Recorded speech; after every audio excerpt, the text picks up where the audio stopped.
Hello, and welcome to today's 5 at 5. Thank you for joining me. I can't seem to let go of Matthew 7 and 7. And then as I've been studying, of course, I then went to verse 8. So I want to share those two verses and then just kind of talk about it a little bit with you further. And it says, "Ask and it shall be given to you. Seek and you will find. Knock and the door will be opened to you. For everyone who asks receives.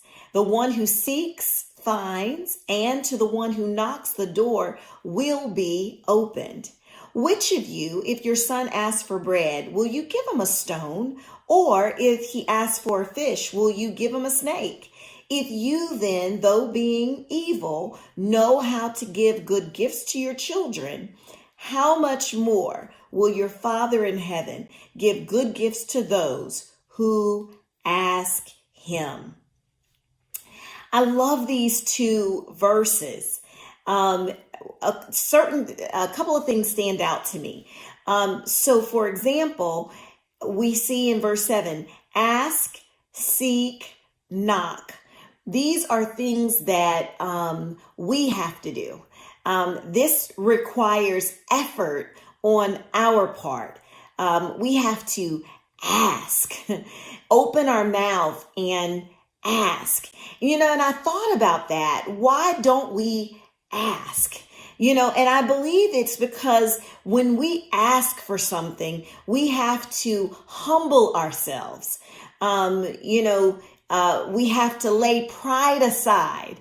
And that's the only way we are able to ask. I love this. Ask, seek. To seek something, to look for, to pursue, to chase after. It requires, these are actions. These are verbs. Ask, seek, knock, knock. And how willing are we to keep on knocking?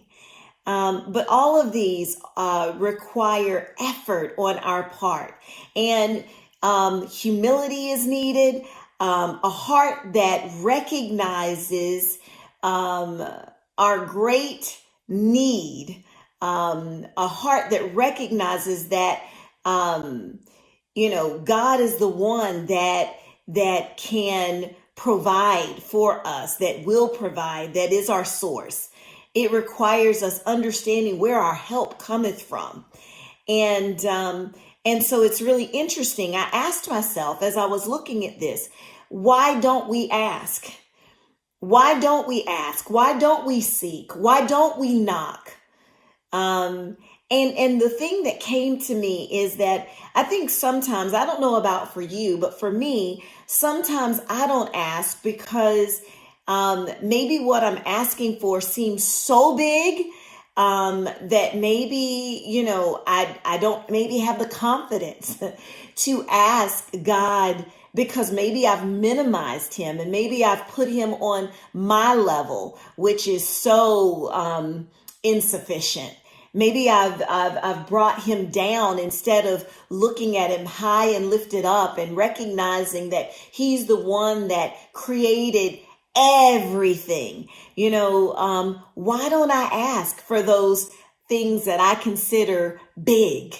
And then other times I think I don't ask because it may seem like something so small and so trivial that why would I ask him for that? Surely I can figure that out on my own. It's such a tiny, minuscule matter. But, the thing that I wonder is what is the attitude behind that? What is the truth? What is the reality behind the fact that I may not want to ask him for something that seems so big? And I may not want to ask him for something that seems so small.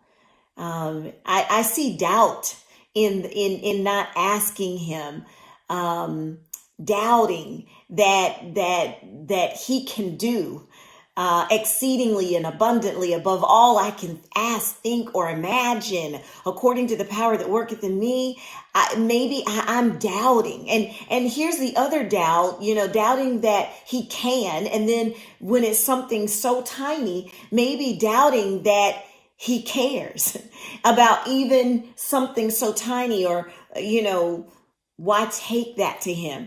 But we are told to take everything to the Lord in prayer. Everything, the big, the small, everything. He wants it all. And so I just wanted to just challenge you today as God is challenging my heart. I love in verse 9 when it continues with, which of you, if you have a son ask for bread, will you give him a stone?